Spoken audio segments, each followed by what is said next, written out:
Now let's talk about the internal resistance of cell. Internal resistance of cell. Like we see that ये plate ए ये plate B है और battery force B से ए पर charge लेकर जाता है, तो work done by battery force क्या हुआ?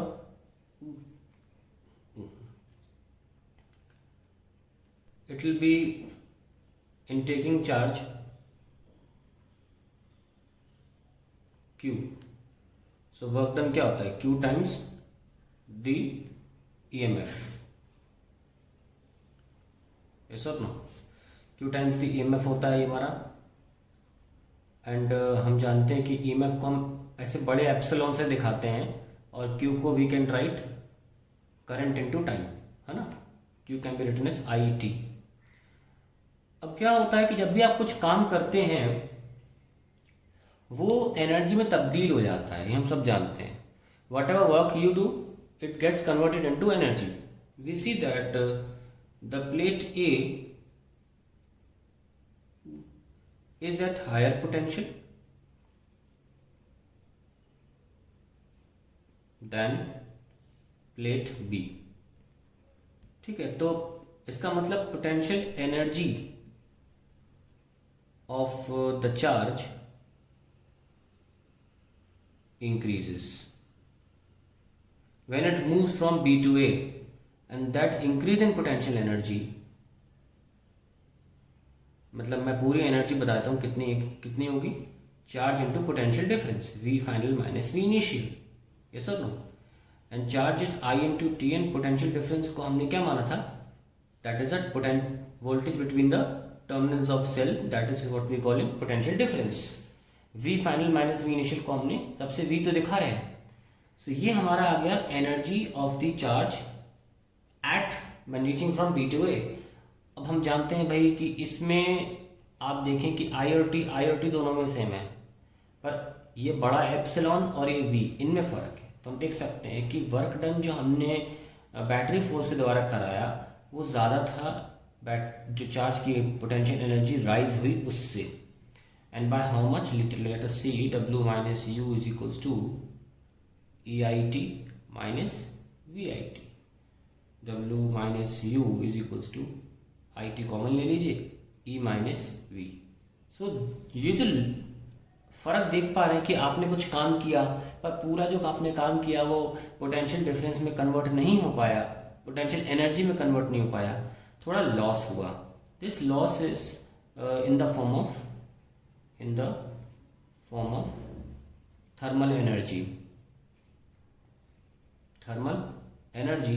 और इस थर्मल एनर्जी की लॉस को हमने बस रिलेट कर दिया है इसे IT E माइनस V को सिंपली I² RT से रिलेट कर दिया है और ये कह दिया है कि ये आर्क ऑफ इंटरनल रेजिस्टेंस मान लीजिए. ठीक है, it is not a similar resistance as the one you study for external circuit. तो कोई भी प्रकार की चीज जो रुकावट पैदा करे हम रेजिस्टेंस ही बोलते हैं. तो हमने इस थर्मल एनर्जी को I² RT मान लिया और फाइनली हमने ये T और T कैंसिल कर दिए, एक I उड़ा दिया, है ना? तो E minus V is equals to I into R. I hope दिख नहीं रहा होगा, आप देख लीजिए प्लीज. फिर से मैं बोल देता हूँ कि W माइनस U हमने जो काम किया पोटेंशियल एनर्जी पूरा कन्वर्ट नहीं हुआ, तो वही तो लॉस है. और वो लॉस जो है in the form of thermal energy बाहर आता है. और थर्मल एनर्जी कोई भी जो loss of energy in the form of heat होता है हम उसे I² RT लिख सकते हैं. यस, और हमने बचपन में पढ़ा भी है इसको, हीटिंग इफेक्ट ऑफ करंट. तो अब जब हमने इसको रिलेट किया तो क्या मिल के आया हमें? E minus V equals to IR. और हमने इसको क्या बोला है? Internal resistance of the cell. Because this can be a reason. Now this internal resistance is completely different from what you study in the external resistance. So this is how we come to that formula E minus EMF minus potential difference is equals to IR. E minus potential difference equals to current in the circuit and internal resistance.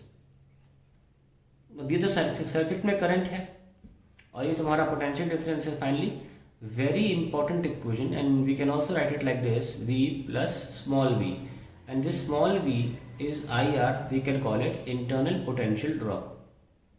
Internal potential drop. ना अगर हम circuit बनाते हैं, मान लीजिए बाहर external circuit में एक रेजिस्टेंस आर है और ये हमारा सेल है, तो दो हिस्सों में हमारा सर्किट बढ़ चुका है। मान लीजिए ये इस पॉइंट के अक्रॉस पोटेंशियल ये भी है, इस पॉइंट के अक्रॉस पोटेंशियल ये भी है ना। क्या लिख सकते हैं इसको, अगर हमारा करंट ऐसे जा रहा है तो this capital V can be written as I into capital R। So इसको रिप्लेस कर दें, E is equals to I into capital R plus I into small r। Yes और no? So we can write it like this, E upon I minus R equals to small r, and we can write this I as V by R। yes or no? After all we can also write V by R, क्योंकि इसमें potential कितना जा रहा है, V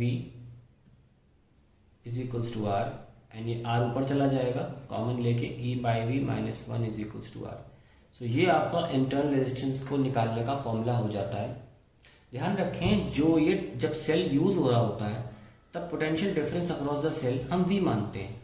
after all ये points तो same ही है ना, A और B पॉइंट्स ये सेम है, और इस पाथ के लिए भी पॉइंट सेम है और इस पाथ के लिए भी पॉइंट सेम है, इनिशियल और फाइनल पॉइंट।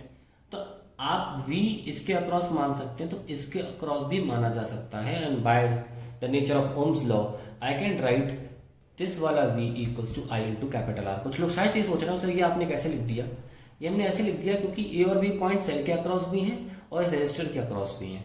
तो रेजिस्टेंस के फॉर्म में अगर लिखना होगा तो हम I इंटू कैपिटल R लिख सकते हैं ना, मैंने वही किया है।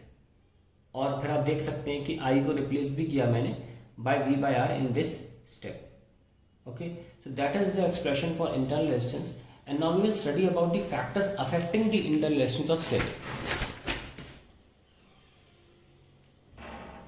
फैक्टर्स, या आप कह सकते हैं factors on which internal resistance depends।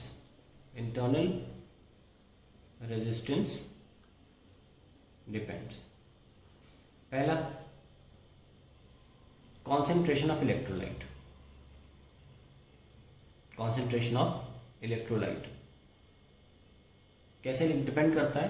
if electrolyte is more concentrated, electrolyte is more viscous or more concentrated, then mobility of ions is less। mobility of ions is less, due to which conduction is poor। conduction is poor, therefore internal resistance of cell increases with increase in concentration of the electrolyte। with increase in concentration of electrolyte। दूसरा, surface area of electrodes। internal resistance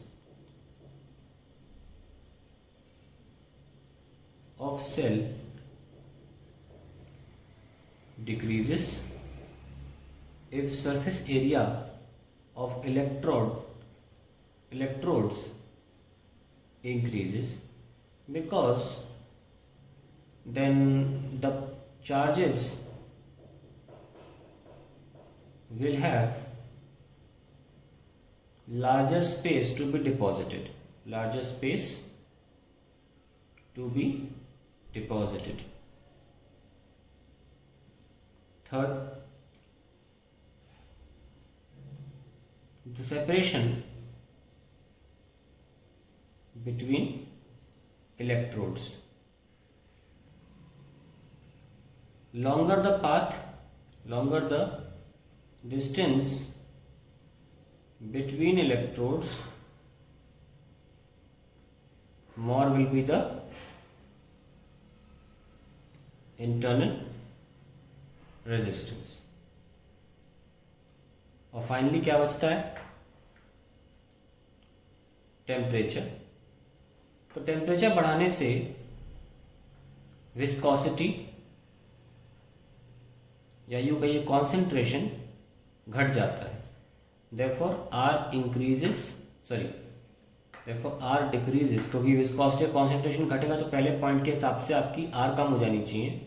so R decreases with increase in T temperature. So that is all about cell internal resistance and all these things. So we have potential difference also.